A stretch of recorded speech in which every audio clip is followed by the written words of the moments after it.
চরমোনাই চমক দেখাবে 28 জুন শনিবার দুপুর 2টা হতে সোহরাওয়ার্দী উদ্যানে। তারা কিন্তু বিশাল এক সম্মেলনের অ্যারেঞ্জ করছে।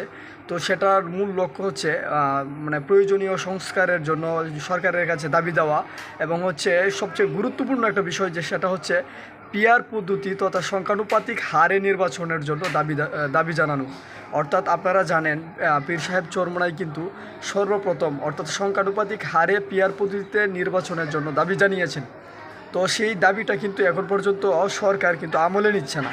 কিন্তু বাংলাদেশের এই সিচুয়েশনে সংখ্যানুপাতিক হারে নির্বাচনটা খুবই গুরুত্বপূর্ণ। অর্থাৎ প্রত্যেকটা ভোটের মূল্যায়ন কিন্তু সংখ্যানুপাতিক হারে নির্বাচন হলে হয়।